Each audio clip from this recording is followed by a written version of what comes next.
So can you tell me about some of the memories that really stand out for you about Jack Layton's visits to Saskatoon in particular? Well, in an interesting kind of way, his last visit set off a lot of thinking about him and what he's been to our community here, and how he's, in a sense, walked alongside our community. And Jack, when he was elected leader, it was Saskatchewan who put him over the top. It was the organizing here, and there was a small group of us who started organizing. Then as we were organizing, we found more and more people liked Jack. They liked his vision, they liked his energy. So when he was here in his last visit, which was at the Station 20 West site, he went back to that, and he said, you know, I came here and there was 4 or 5 people, and then I came back and there were more people, and then he arrived there, and this last visit he made here, and the place was packed. You know, there were thousands of people gathered to listen to him. In the last 6 months with Jack, it was just like he took off like another meteor. It was incredible, as we saw in the results too, the NDP getting over 100 seats. But most importantly, I thought his message about youth and getting the youth involved was really strong. And then this picture kind of showed it. Here she was, you know, up to see him, talking about rocking the vote. And then the letter he sent, that was sent out on his behalf today, had a whole area in there on youth. And it's just a complete recognition of youth and why they should be involved in the political process. He was, I think, energized when he met people face to face, and when he heard some of their direct input about how life was for them, and that seemed to just energize Jack, and it always warmed my heart deeply to the man. He wasn't particularly energized by polling and all of that, of course, but it was this personal encounter that I watched him in some of those housing discussions here in the city, in our neighborhood, that I just won't forget that kind of interaction. There was something about that man that was bona fide. And the Jack I knew publicly and the Jack I knew privately, you know, in those private occasions, same man. And that was a gift to his, I think.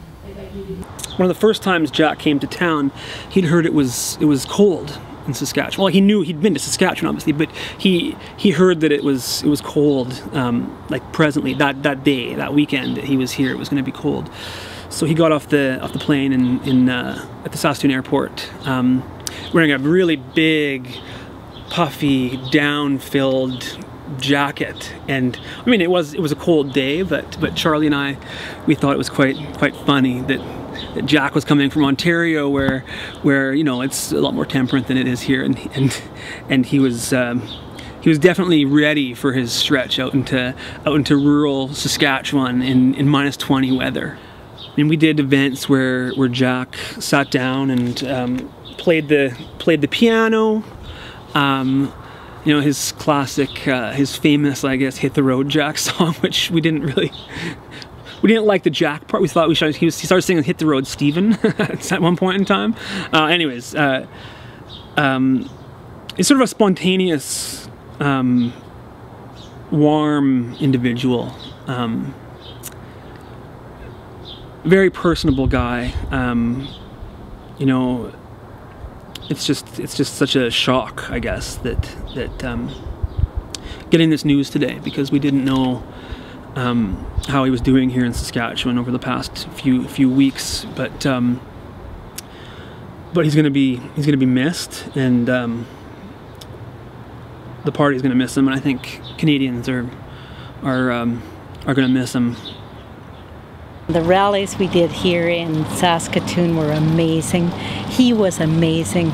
The final rally we did down on 20th Street had more people than we had ever seen in a political rally here. And everywhere I go, people are saying it's time for a change.